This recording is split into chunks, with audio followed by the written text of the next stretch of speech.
प्रणाम मित्रों, brain stings के इस नए संस्करण नए पॉडकास्ट में आपका स्वागत है।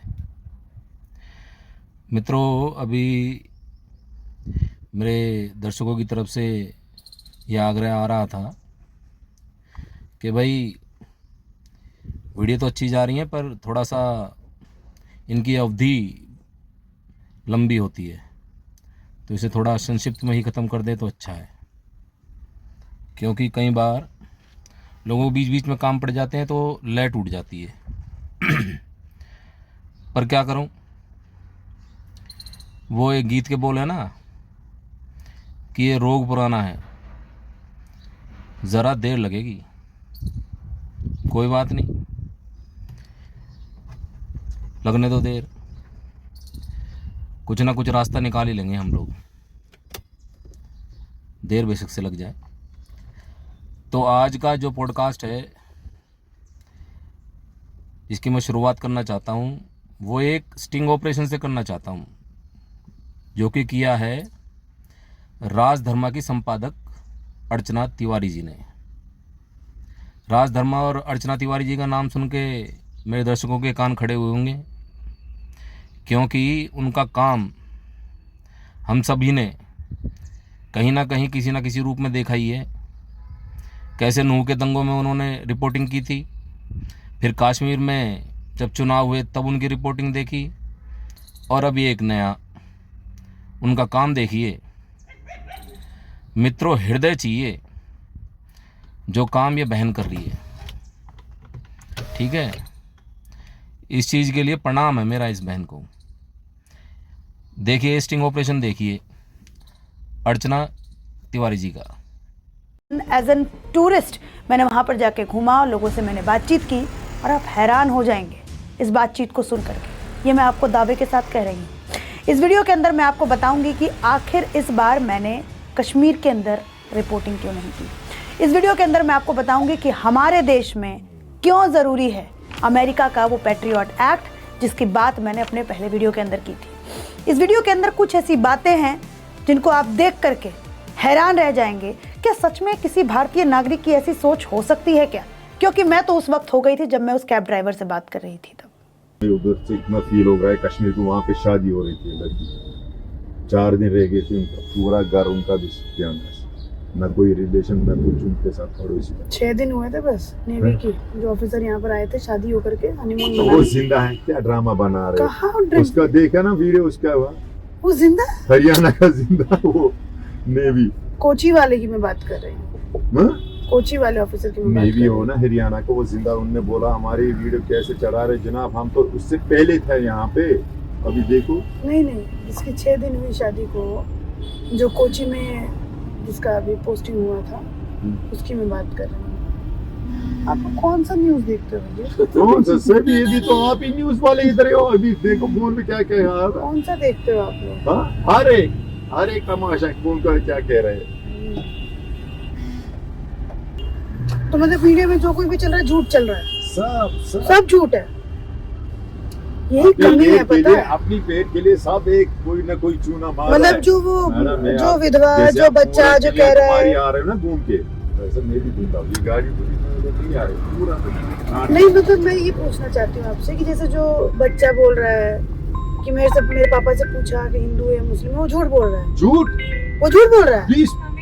10 किलोमीटर से उसने फायर किए, तो पहले वो पूछेगा आपको, उसको फिर लोग वहाँ पे। मतलब छोटा बच्चा झूठ बोल रहा है, विधवा औरत झूठ बोल रही है, मतलब उसके पिता की लाश पड़ी है सामने, वो झूठ बोल रहा है। ये सारा ये जो सियासत में सब झूठ। बात सुनना मेरी पे, मैं ये सियासत पूरी छोड़ रहा हूँ। ना मैं हिंदू हूँ ना मैं मुस्लिम हूँ, एक आम आदमी कह कर रहा हूँ। अगर पहलगाम वालों को देखोगे ना, हाँ उन्होंने अल्लाह की कसम वहाँ पे खाया कुछ नहीं, मम्मा की कसम 2-3 दिन से उन्हें खाया नहीं। वहाँ जो भी निजाम चल रहा है, मैं उसकी बात कर रही हूँ, टेररिस्ट की बात कर रही हूँ मैं। टेररिस्ट ने पूछा कि नहीं पूछा? मैं पूछ रहा हूँ ना वही बात। वहाँ पे अगर टेररिस्ट वहाँ पे पकड़ा गया, कोई बंदा देखेगा उसके हाथ में गन है, फिर फायर करेगा, वो छोड़ने वाला नहीं है उसको। वहाँ पे वो गुज्जर है, पहाड़ी है, उनको पता है हमारा जो भी चल रहा है ना, यही हमारा सब कुछ है। उन्होंने अपने घर में बैठने के लिए खाली छत पे रह रहे, बाकी कमरे में हर एक टूरिस्ट लगा रहे हैं और बर्तन भी दे रहे हैं, सब कुछ दे। वो देखेगा कोई हमारे घर को ऐसे गोली लगाए, कोई मेहमान आए तो हम देखेंगे? ये झूठ है सारा। ये कैब ड्राइवर कैसे, जो 26 लोग धर्म पूछ करके मारे गए हैं, उन सब के सबको बता रहा है कि ये सब नाटक है, ऐसा कुछ हुआ ही नहीं है। और इसके बीच में प्रोपेगेंडा क्या है कि आतंकवादियों ने 10 किलोमीटर दूर से फायरिंग की है। फर्ज कीजिए अगर आप कश्मीर इस घटना के 10-20 साल के बाद कश्मीर घूमने जाते हैं और आप अगर कहीं भूले भटके इस घटना का जिक्र कर देते हैं तो वहां के लोग आपको इस तरीके से ही माइंड वॉश करेंगे, कहेंगे जी आतंकवादियों ने तो 10 किलोमीटर दूर से फायरिंग की थी। फिर उनके पास ऐसा वक्त कहां मिला कि उन लोगों ने लोगों से धर्म पूछा। तो ये प्रोपेगेंडा अभी से कश्मीर के अंदर फैलना शुरू हो गया है। दूसरे वीडियो में आप देखेंगे तो आपको दिखाई देगा कि कैसे ये कैब ड्राइवर कह रहा है कि आज अगर यहाँ पर काम खत्म हो जाएगा तो मैं भी हथियार उठा लूंगा। और ये बोलते हुए एक हंसी भी साथ में कर रहा है और ये बोलते हुए ये मुस्कुरा भी रहा है। यहाँ पे काम नहीं रहा ना, मैं भी काम, आप भी गन उठा लोगे? उस टाइम मैं आपको व्हाट्सएप पे देखूंगा। ना यहाँ नहीं आना, यहाँ नहीं आना। सबसे पहले मैं यहाँ पे आपका इस्तेकबाल करूंगा अगर आप आए यहाँ पे। सबसे पहले मेरे को उड़ाओगे? ना, वेलकम करो ना। उस टाइम मेरे से लोग कुछ इंट्रो डर के मारे अब जम्मू से नहीं आओगे। अब आप में से कई सारे लोग सोचेंगे कि ये तो आपके साथ मजाक कर रहा है। फर्ज कीजिए आप लोग ये मेरा video Delhi, Bombay, Karnataka, south India या फिर नॉर्थ इंडिया या फिर वेस्ट इंडिया से देख रहे हैं। क्या मजाक में भी ऐसा आप कह सकते हैं?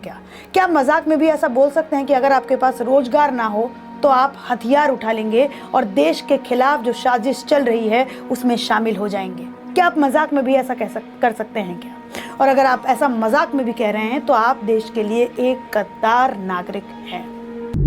जो मार रहा है किसी को, उसको पता नहीं मैं क्यों मार रहा हूँ उसको, इसने कौन से गलती है इसकी, मैं क्यों मार रहा हूँ। अच्छा, जिसको मारा उसको बेचारे को पता नहीं मैंने क्या किया था, मुझे क्यों मारा। कलमा नहीं आता था उनको पढ़ने, इस वजह से मार दिया। अब इस तीसरे वीडियो में देखिए कैसे ये आदमी सीधा सीधा कह रहा है कि इस देश में 3 लोग हैं, योगी, मोदी और अमित शाह। ये तीनों हार जाएंगे और चाइना इस देश पर कब्जा कर लेगा। इनकी सोच देखिए आप कैसी है। इस सोच को आप क्या कहेंगे? इस वीडियो के अंदर ये साफ साफ बोलता हुआ नजर आ रहा है कि पाकिस्तान तो इनको कह रहा है कि आओ हमारे साथ जंग करो, लेकिन भारत ये सब कुछ नाटक कर रहा है। इनके लिए ये 26 लोगों की मौत नाटक है। मोदी ने ऑनलाइन सभी किए, मोदी जी अब सभी ड्रामा कर रहे हैं। ये पूरा इंडिया कश्मीर को दाव पे लगा दिया। अब लास्ट हो रहा है फाइनल, इसका हो रहा है कि नहीं? अब जंग की तैयारी हो गई, चाइना भी आ गए, सभी आ गए, तो बस मोदी सोच में पड़ गया हमें क्या करना है। ये तीनों भागेंगे, पूरा इंडिया कश्मीर गोल्ड हो जाएगा। तब कौन तीनों भागेंगे? अमित शाह, आपके नेता अमित शाह, मोदी और योगी है ना, वो दूसरा योगी। अच्छा, ये तीनों भागेंगे। इंडिया को फिर पता चलेगा हमें इंडिया वालों को हमने क्या किया, हम पे किस पे भरोसा किया। अच्छा,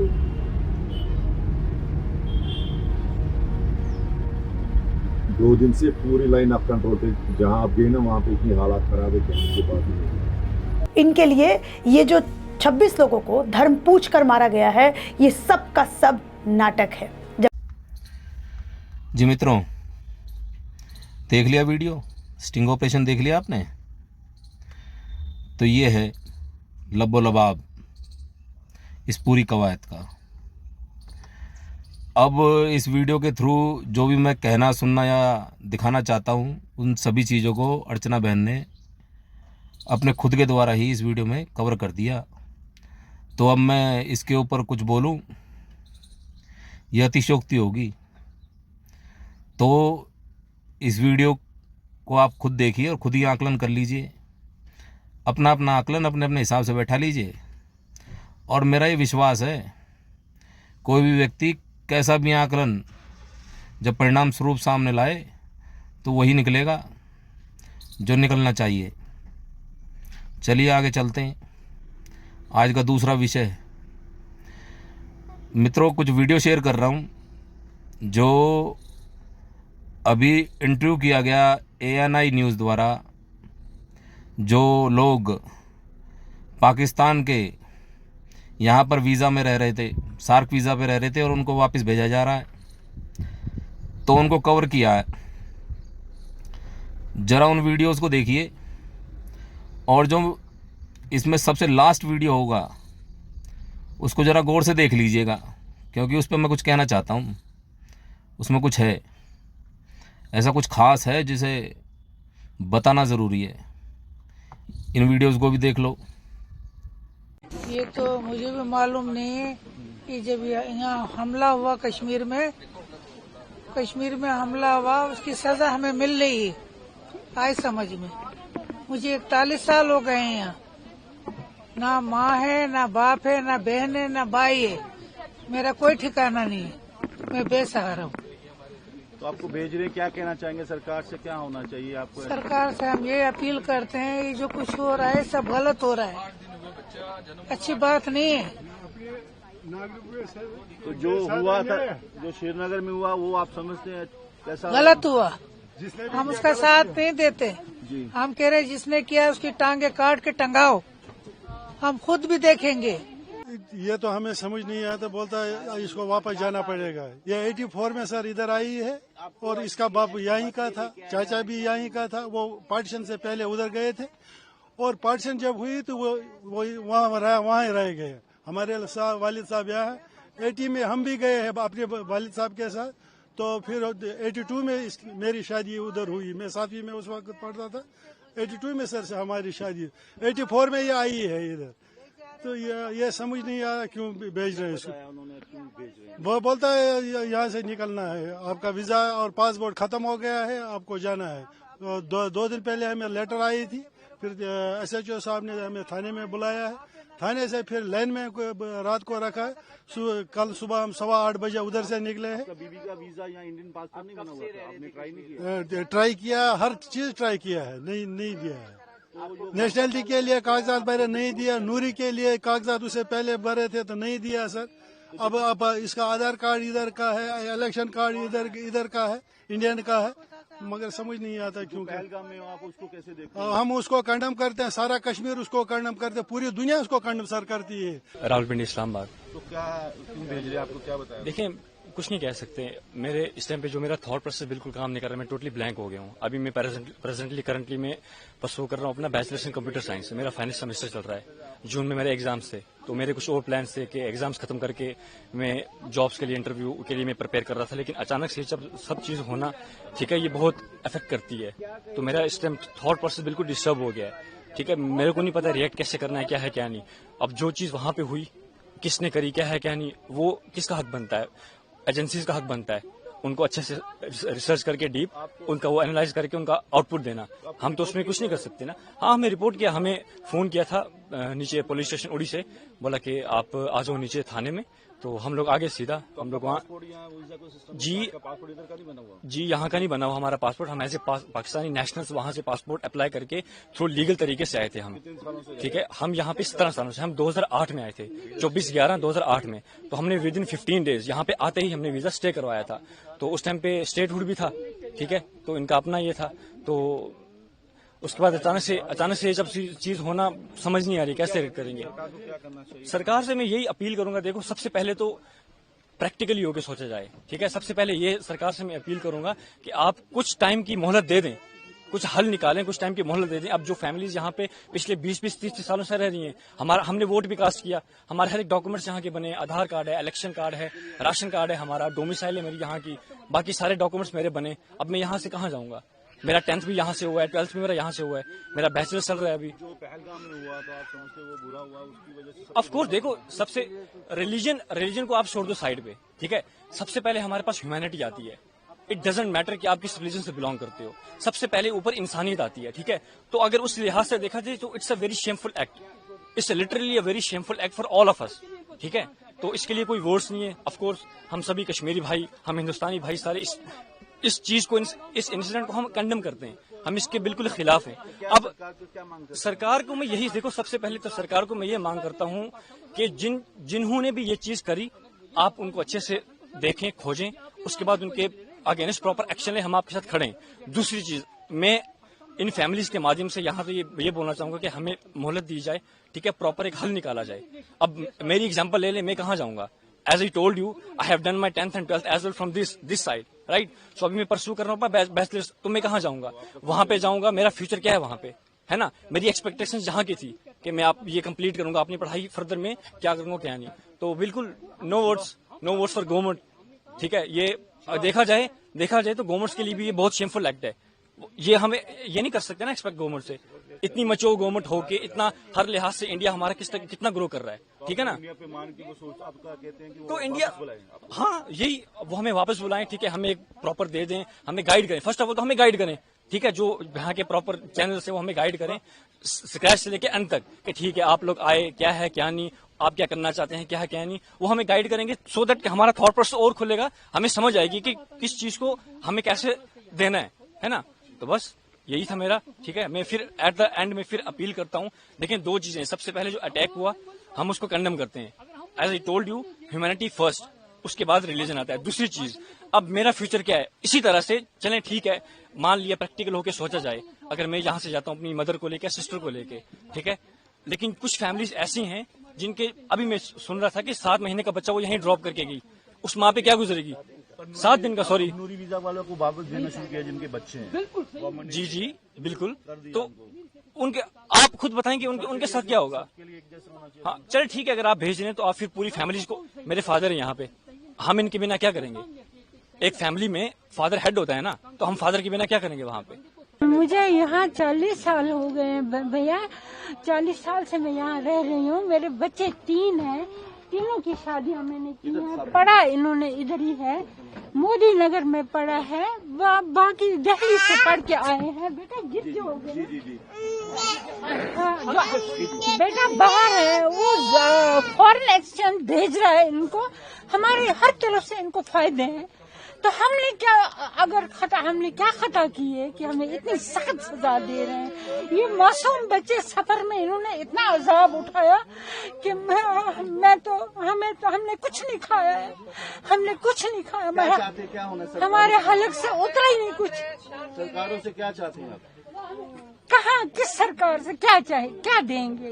ये इस वक्त हमें दरबदर करके इस पुलिस वैन में हमारी बेइज्जती हुई है।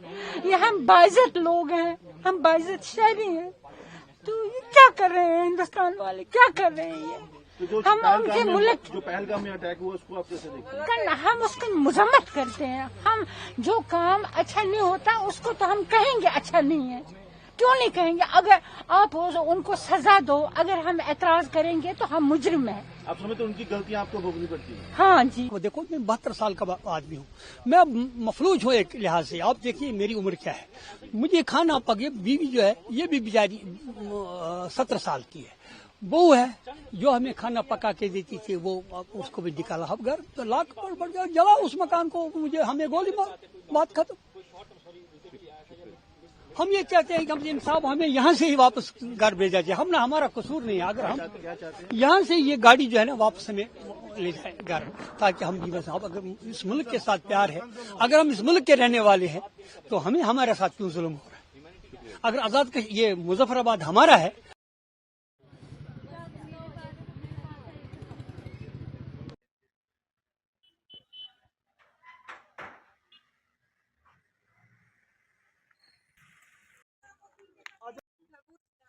लगता है कि गलत हुआ है जो भी हो रहा है। काफी बच्चे, काफी महिलाएं वहां से भी भेजी जा रही है, यहाँ से भी भेजे जा रहे हैं। जाहिर है गलत ही हो रहा है ना, क्योंकि जिनके साथ गलत होना था वो तो हुआ है, उनको सजा मिलनी चाहिए। हम सबको बहुत दुख है, और मेरी दोनों मतलब गवर्नमेंट से यही अपील है कि आपसे रिक्वेस्ट की जाती है कि आप लोग जिनकी शादियां हुई हैं उनको वीज़े दिए जाएं, ताकि बच्चे माओ से और हस्बैंड वाइफ जो हैं वो दूर ना रहें। आप उनको तो कम से कम वीज़ा दें, दूसरे वीज़े ना दें। चाहे जिनकी शादियां हुई हैं उनको ऐसे वीज़े दें वो ना जा सकें। हम लोग, हमें ये भी मंजूर है कि आप हमें वापस ना भेजें।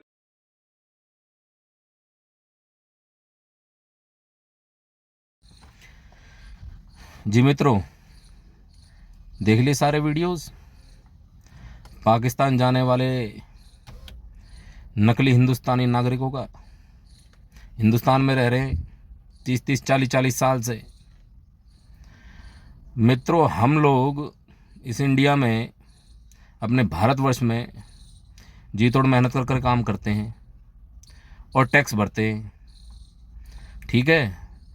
और ये कहा जाता है कि एक तरीके से मान लीजिए कि अपना मुंह का निवाला इस देश को आगे बढ़ाने के लिए टैक्स रूपी धनराशि में हम दे देते हैं, ठीक है, हंसते खेलते देते हैं। पर जब ये टैक्स का पैसा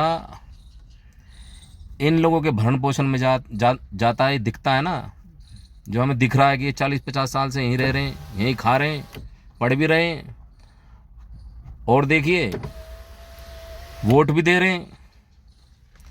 भाई ये शार्क वीज़ा पे यहाँ रह रहे हैं, ये पाकिस्तानी नागरिक हैं, पाकिस्तान का इन पे पासपोर्ट है, ये वोट कैसे दे पा रहे हैं? ये तो एक नई चीज़ ही सामने आ रही है।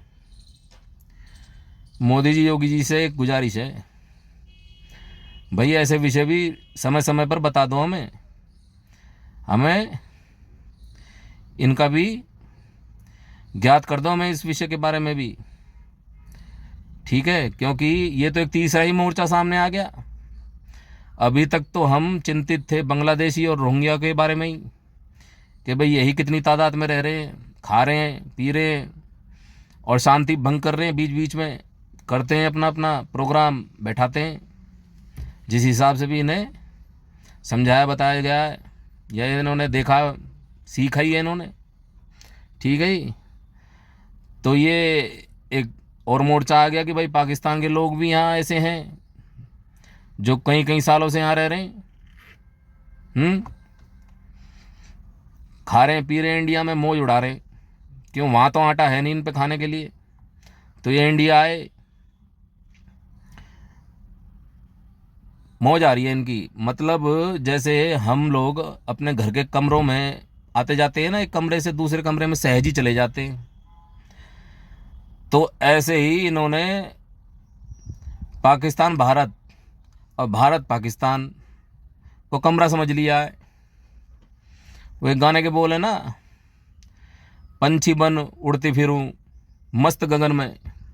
मस्त गगन है भाई, बढ़िया आ रहे जा रहे हैं, खूब खा रहे पी रहे हैं, ठीक है। कुछ घटनाएं तो ऐसी सामने आई कि चौंक गया मैं। उनमें से 2 घटनाओं का विवरण कर देता हूं, फिर अपने उस लास्ट वीडियो वाले पॉइंट पे आऊँगा जो मैं उस लास्ट वीडियो के बारे में आपसे बता रहा था कि उसको ध्यान से देखना। 2 घटनाएं कुछ ऐसी हैं कि एक घटना तो ऐसी है कि आज से 20 साल पहले कुछ 27-28 के करीब पाकिस्तानी नागरिक इंडिया आते हैं, इंडिया पाक मैच देखने, क्रिकेट का, ठीक है जी। इंडिया आ गए, मैच देख लिया, संभवतः हारा ही होगा पाकिस्तान, क्योंकि ज़्यादातर इनकी जो हिस्ट्री है हारने की है, इनका इतिहास जीतने की कमी है। तो मैच देखने के बाद पट्टे पाकिस्तान वापस ही नहीं गए। है कमाल की बात, यहीं रह गए। जीते होंगे हारे होंगे तो पता नहीं, पर इन्होंने कहा कि चलो ऐसे ही दुश्मनी निकाल लें इंडिया से, यहीं रह जाते हैं, मौज आ रही है यहाँ तो हर तरीके की सुविधा भी है, ना बोलने पे कोई रोक है, कुछ भी कर लो यहाँ तो। ऐसा देश नहीं मिलेगा रहने के लिए, तो ओहो जन्नत है ये तो। खैर उस जन्नत से तो नहीं हो सकता मुकाबला, पर तकरीबन तो है, ठीक है जी। एक और घटना सामने आई, अगर आप इसको YouTube पे या Facebook पे देखना चाहें तो देख सकते हैं, मिल जाएगा आपको ये, ठीक है। तो एक घटना ये सामने आई कि कश्मीरी पासपोर्ट का नागरिक, सॉरी माफ़ कीजिएगा, पाकिस्तान पासपोर्ट का नागरिक कश्मीर में, कश्मीर पुलिस में ही काम कर रहा है। देख लो बड़ी लच्छेदार घटनाएं आ रही हैं सामने अब, क्योंकि अब जो ये सार्क ये पासपोर्ट रद्द करके इनको वापस भेजा जा रहा है ना, तो ढूंढ रही है पुलिस, उन 28 लोगों को भी ढूंढ रही है जो उनसे मैच देख के यहीं रह गए। अब भाई ये क्या हो रहा है, ये गए ही नहीं वापस। कितना लंबा समय बिता दिया इंडिया में यहाँ का माल खाते हुए और यहाँ के संसाधनों का सदुपयोग तो नहीं कहूँगा, दुरुपयोग करते हुए कहूँगा, क्योंकि झूठ का सहारा लेके रह रहे हैं। ठीक है ही, कमाल ही है भाई। अगर ये दुर्घटना ना होती, ये दुखद घटना पहलगांव में ना होती, तो ये चीज़ें सामने ना आती। पर वो कहते हैं कि झूठ चाहे दौड़ बेशक से तेज ले, पर कभी ना कभी आंखों में आ ही जाएगा, दृष्टि में किसी ना किसी की पकड़ में आ जाएगा। तो ये आ गया पकड़ में मुद्दा। अब जो ये लास्ट वीडियो, जो ये पाकिस्तान वापस भेजे जाने वाले नागरिकों में जो लास्ट वीडियो का जो मैं उल्लेख कर रहा था, इसमें कैसा ऐसा क्या खास है जिसे मैंने कहा कि ध्यान से देखना। मित्रों, उस वीडियो में आपको दिखेगा कि उसमें जो दिखाया जा रहा है पुरुष, उसके साथ जो स्त्री है वो उसकी पत्नी है। ठीक है जी, वो पाकिस्तान वापस भेजी जा रही है। पर मित्रों, गंभीर जो इस वीडियो में इसमें जो विषय है वो ये है कि वो जो पुरुष उसमें दिखाई पड़ रहा है वो सीआरपीएफ का जवान है और उसका जो ये विवाह हुआ, जो निकाह हुआ, वो इंटरनेट पर चैटिंग करके प्रेम प्रसंग में पड़ जाने के कारण हुआ। मतलब कुछ ही साल पहले ही शादी हुई है। हम सभी ने हनी ट्रैप के बारे में तो सुना ही होगा। अब इस विषय पे बहुत सोच समझ के बोलना पड़ेगा, क्योंकि सीआरपीएफ बीच में आ गई। देखो, हमारी दुविधा हम बोल भी नहीं सकते, क्योंकि गद्दारी हमारे खून में नहीं है और हम किसी का मनोबल नहीं गिराना चाहते। पर सेना से और इस देश की सरकार से मेरा आग्रह है कि जब भी जवान भर्ती हो तो थोड़ी सी इस चीज़ की भी जानकारी प्राप्त कर लें, और ये भविष्य में क्या करेगा उसका भी इससे लिखित ले लें।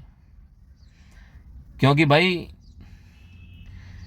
प्रेम में पड़कर कब आदमी क्या कर जाए, इतिहास है इसका बहुत बड़ा। बहुत बड़े बड़े जनरल कर्नल हनी ट्रैप में फंसे हैं, सबको पता है, और न्यूज़ में और फिल्मों में भी देखा है। कोई हम बच्चे तो रहे नहीं अब। ठीक है मित्रों, तो गंभीर है स्थिति, गंभीर समा है। चलिए संक्षिप्त करता हूँ, वीडियो को ज़्यादा ना लंबा करते हुए। काम अच्छा लगे तो लाइक, शेयर और फॉलो कर लेना। ठीक है मित्रों, धन्यवाद।